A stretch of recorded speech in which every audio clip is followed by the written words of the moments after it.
It's a beautiful February afternoon, so I thought I'd go around the garden and see how much progress everything's making. The rhododendron over there is in full flower. Chaffinches and blue tits and so on are enjoying the table. The rosemary there, I'll get out of the way, it's doing really well. It's only been in there a year. No sign of life on the lavender yet, but this little climbing rose is sending out little shoots, little leaves. I transplanted some chives into there a couple of days ago and they're growing,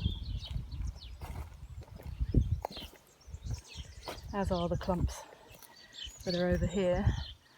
Just a week or so ago they were only an inch or so long. This rhubarb here, which I've been forcing, is looking superb. So we'll have our first harvest from them very soon. That's quite exciting. The kale forest is standing strong, and I've nipped the tops off of some of them. Well, in that case actually sliced the top off, that's quite a thick stem. And I'm hoping that these side shoots will be encouraged. Can't let them get too tall or else they'll blow over in the wind, because we will have wind. And lots of frost. It was frosty last night actually.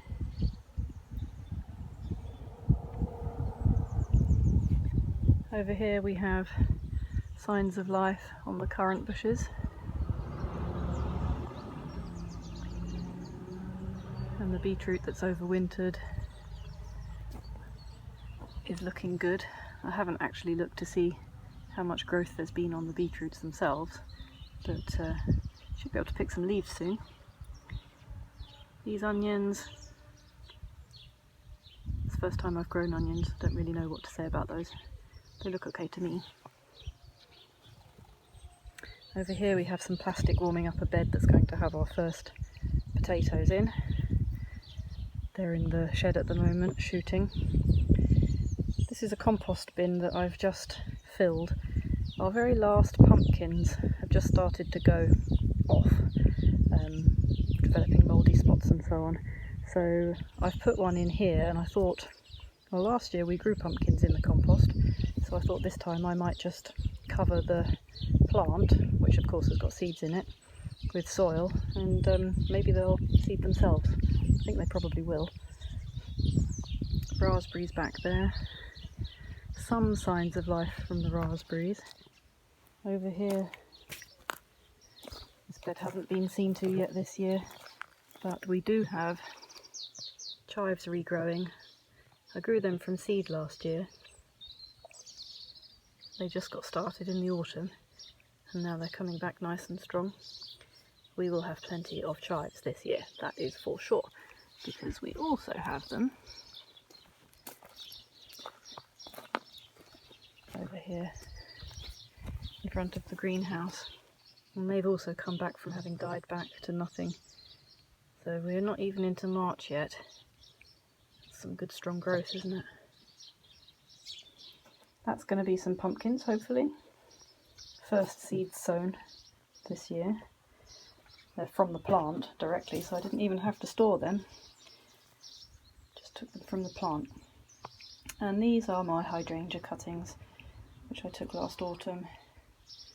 3 new plants. I'm very proud of those. It's the first time I've done a cutting of a flowering shrub. And over here we have some rosemary and some lavender, also survived the winter. And maybe it's worth pointing out they survived the winter in a greenhouse with a gaping hole, because there are 3 panes missing, which is on my list to repair very soon. But I'm not putting glass in, I'm putting plastic in, because this bit blows out every single year in the wind. And round here, sheltered behind the greenhouse, we have our nursery.